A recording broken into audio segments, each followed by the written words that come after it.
En nombre del Padre, del Hijo y del Espíritu Santo. Amén.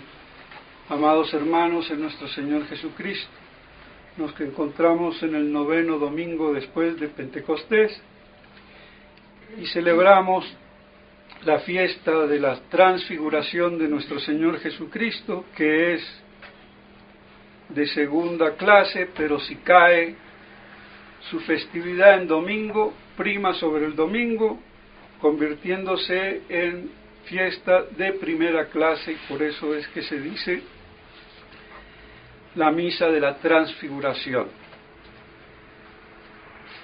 Como vemos, fue una revelación, una manifestación de su gloriosa divinidad. Nuestro Señor, resplandeciente como la nieve, luminoso, glorioso y todopoderoso. Si miramos el contexto de la transfiguración, fue a los 6 días, como dice San Marcos, después de anunciarles su pasión y muerte, y habiéndose entristecidos los apóstoles, con lo cual quiso fortalecerlos, eligiendo a los 3 apóstoles más privilegiados: San Pedro por su profunda fe y amor hacia nuestro Señor, Santiago, primer mártir, que murió por nuestro Señor, y San Juan, su hermano, el discípulo más amado por nuestro Señor, dada su pureza y virginidad, y siendo tan allegado a nuestro Señor, y por eso lo luminoso de su Evangelio, en el que afirma contundentemente la divinidad de nuestro Señor,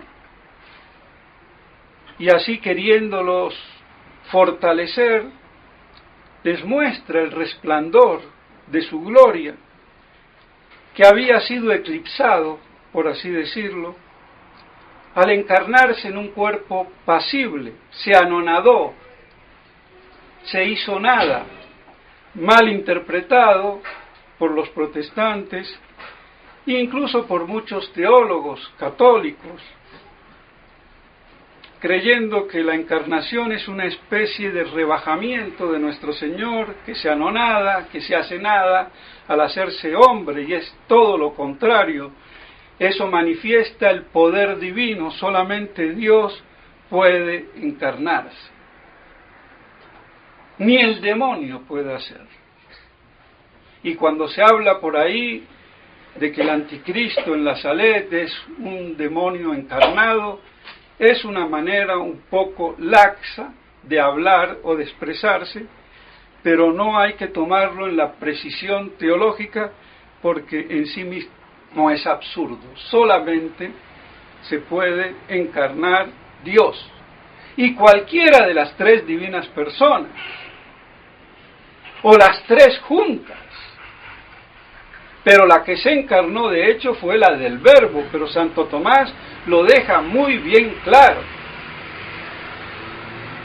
diciendo cuál era la conveniencia que fuera el Verbo, la segunda persona, pero pudo haberse encarnado también el Padre y el Espíritu Santo, en una misma humanidad. Tendríamos 3 personas divinas y un solo hombre verdadero. Que de esto no se hable mucho, bueno, eso es otro problema, porque no se sabe mucho. Así que no nos sorprendamos. Pero fue más conveniente que fuera el Verbo. Y las razones las explica Santo Tomás. De todos modos está también la concomitancia. Allí donde está una persona, están las tres. Pero no es lo mismo por concomitancia que por encarnación. Cuidado, distinciones teológicas que han desaparecido porque la teología, mis estimados hermanos, como ciencia sagrada, decayó hace siglos. Esta crisis de hoy nace remotamente en la decadencia teológica como ciencia sagrada. Se desacralizó y se perdió la sapiencia sagrada por el voluntarismo nominalista, por toda esa concepción kempiana, sentimentaloide y afectiva, que cuaja en el protestantismo, que viene de la devoción moderna y de toda la mística alemana con el gran maestro Eckhart, gran gnóstico hereje. Así de claro. Pero esta historia no se cuenta, no se conoce, y se la ha asumido y vivido, y con una teología decadente, más una filosofía decadente, la corrupción llega hasta donde estamos hoy. Y por eso no hay los elementos teológicos, doctrinales, para defender la verdad con contundencia, y por eso los obispos son de pacotilla, mitre y báculo, pero huecos.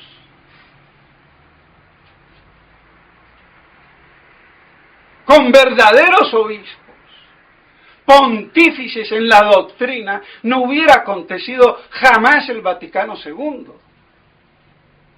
Pero todo este deterioro comenzó hace 1000 años, por lo menos. Pero fue imperceptible. Se asumió, la teología se convirtió en opinión, y eso es lo que se le enseña a los seminaristas. La opinión de un teólogo, la del otro y la del otro, y da a ver cuál te gusta más según tu escuela. Lamentable. Y todo por no afianzarse en esa lumbrera de Santo Tomás de Aquino, el angélico doctor, común de la Iglesia. Y muchos, diciéndose tomistas, se hacen más amigos de los enemigos por aceptar principios deleterios y en contra de lo que el glorioso Santo Tomás exponía sabiamente. Y hasta en París, la gran universidad, fue combatido. Eso nos demuestra entonces cómo son las cosas. Y no nos extrañemos que hoy el clero sea indocto de teología, ni se sabe. Uno más bruto que el otro. Y toda la religión se convierte en una moralina. Y los sacramentos se despachan como maquinitas con robot humano. Porque eso es lo que se convierte el clero cuando desciende de su jerarquía sacerdotal y teológica. ¿Qué vamos a hacer? Así que todo esto no viene de ahora. La decadencia comenzó hace muchos siglos, y con la decadencia teológica, la moral y la espiritual. No hay nada que hacer. Pero si yo me invento que me santifico sin que mi inteligencia capte las verdades divinas en la medida de lo posible, puro sentimentalismo barato, afectivo. Eso fue el Kempis.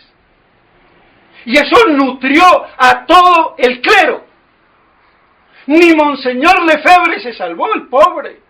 Lo que pasa es que él, con una teología sólida, con una profunda piedad y sabiduría, se le equilibró.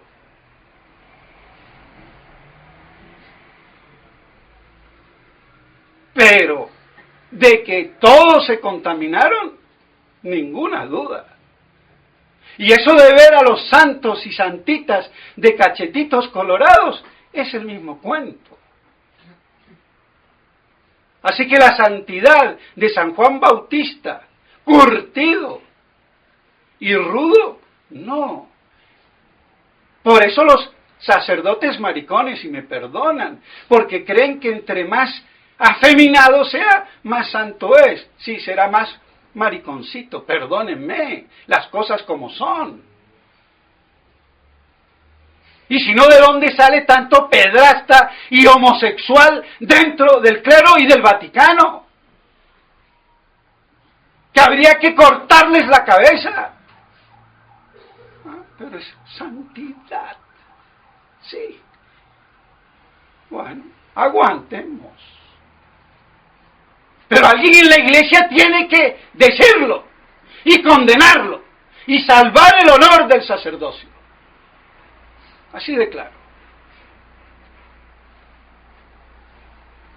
Pues bien, entonces nuestro Señor se encarna en el esplendor de su poder divino, pero se anonada, no por el hecho de encarnarse, que debiera de ser por la misma unión hipostática en la persona del Verbo divino, cuerpo glorioso e impasible, inmortal, pero eso no redundó en el cuerpo humano de nuestro Señor para que sea susceptible de sufrir, padecer y morir en la cruz para redimirnos del pecado. Entonces no redundó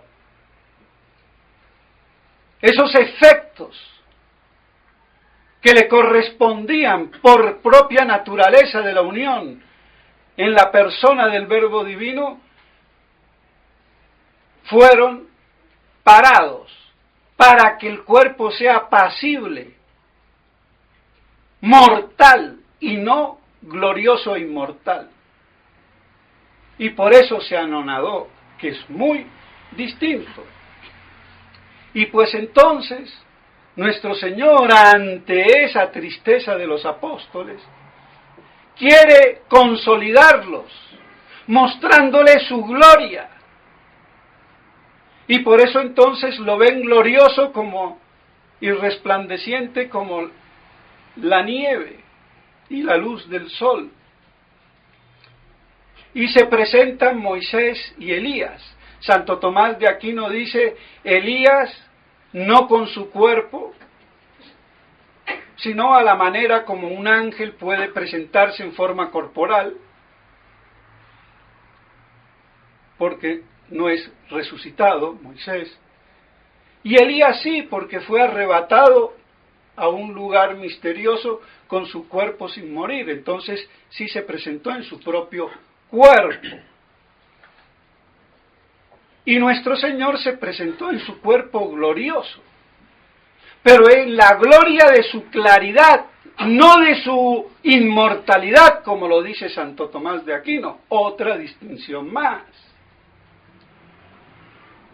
Porque todavía su cuerpo es pasible inmortal en la transfiguración.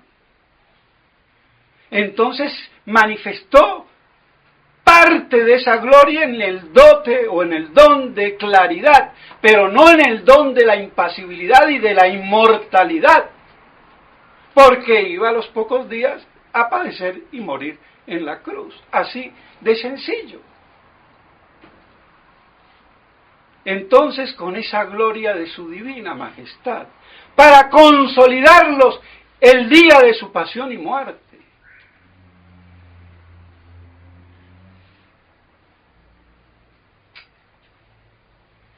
Pero hay más. Esa consolidación de la gloria divina de nuestro Señor es en la gloria de su divina majestad, con todo el poder de Cristo Rey el día de su parusía. El aspecto apocalíptico, parusíaco, que el clero indocto y antiapocalíptico y antimilenarista judaico a más no poder ha ignorado, o peor aún, paladinamente negado. Y para que vean que no me voy con artilugios, lo dice clara y textualmente San Marcos.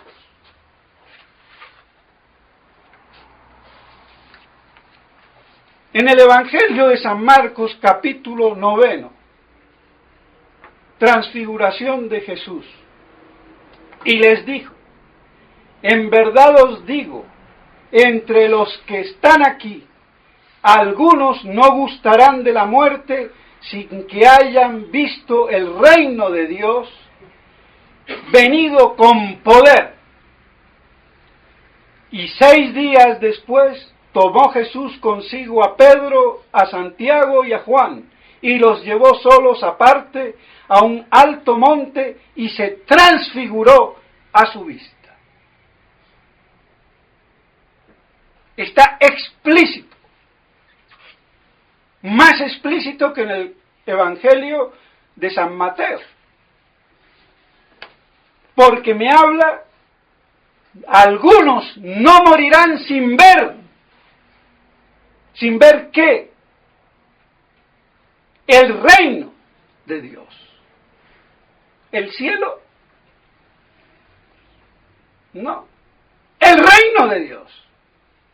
Con poder. Es decir, con poder de su divina presencia y majestad. ¿Cuándo? El día de su parusía. Pero dirán que estoy estirando. No, porque la epístola que hemos leído de San Pedro, y que ahora la voy a releer, tomada de Monseñor Straubinger, me dice, hablando de la parusía del Señor: porque nos hemos dado a conocer el poder y la parusía. Algunos traducen la venida y la parusía. Aquí está mejor traducido del texto original, cosa que no se vio en el texto del misal de Don Lefebvre. Y la parusía de nuestro Señor, según fábulas inventadas, sino como testigos oculares que fuimos de su majestad. ¿Cuándo? Pues Él recibió de Dios Padre honor y gloria cuando de la gloria majestuosísima le fue enviada aquella voz: este es mi Hijo amado en quien yo me complazco. Y esta voz enviada del cielo la oímos nosotros estando con Él en el Monte Santo. ¿Cuál? En el Monte de la Transfiguración. Queda clarísimo. Y eso sin meterme en las 2 notas muy apocalípticas y parusiacas del gran padre o Monseñor Straubinger. Entonces queda irrefutablemente contextualizado y probado. Pero eso, ¿quién lo ha predicado en la Iglesia? Esto ha pasado durante 2000 años desapercibido. Claro, en la Edad Media no urgía. Hoy sí urge. Y es fundamental. Y no se puede escamotear ni pasar por alto. ¿Y quién lo predica? Que yo sepa, nadie. Y por eso hago énfasis. Y la prueba está ahí, es escriturística. e irrefutable. No es una opinión, no es una exégesis más de lo opinable. Es la literalidad de las Escrituras interpretadas como deben de ser. Y ese ha sido el gran pecado de los hombres de iglesia, que no supieron delucidar la cuestión y exponerla para que estuviéramos preparados en estos tiempos evidentemente apocalípticos, y para que así la iglesia perseguida y reducida a su mínima expresión, sin pastores que la pacienten en la verdadera doctrina, puedan mantenerse incolumes con una fe pura y virginal.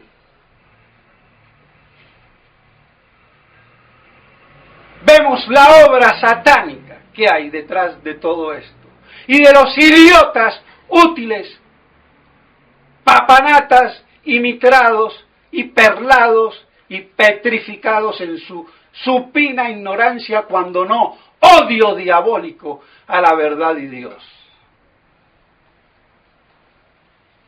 Y por eso entonces se escuchó, vemos por lo menos 2 veces, este es mi Hijo bien amado, el bautismo y en la transfiguración. Y lo vieron con todo el poder, y por eso dice San Marcos que verían algunos antes de morir la gloria de Dios, el poder divino de Cristo, el día de su parusía. Porque lo dice San Pedro, nosotros lo vimos en el Monte Santo, no son fábulas. Y está hablando San Pedro en su segunda carta, en ese pasaje de la parusía de nuestro Señor. Más claro no puede ser, más contundente no puede ser, y más ignorado tampoco puede ser, dada la estupidez humana y en especial del clero. Por eso se tenía que podrir esto.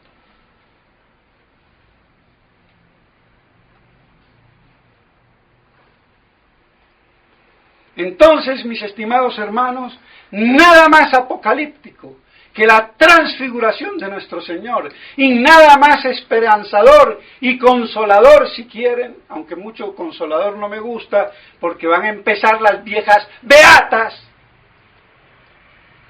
que creen que la religión es beatería. La religión es teología, doctrina, verdad, misterios de Dios.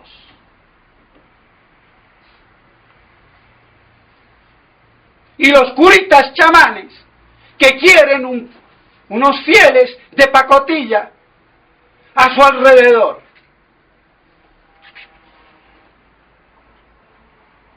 Y eso es lo que vemos aún en la tradición.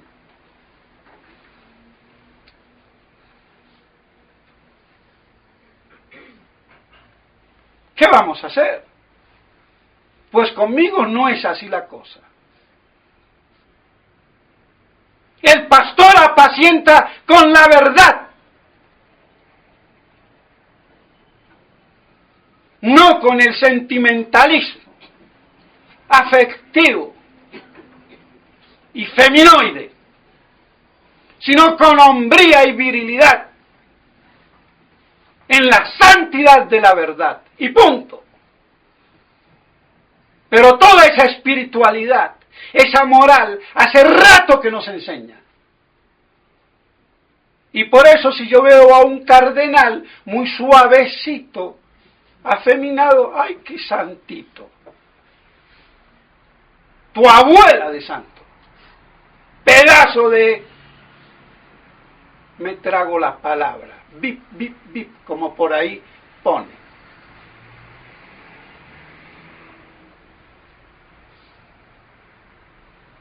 Pues bien, mis estimados hermanos, entonces para mantenernos como los apóstoles, recordemos la transfiguración, para que en esta segunda crucifixión de Cristo en su cuerpo místico, que es la Iglesia, podamos permanecer de pie, como Nuestra Señora al pie de la cruz.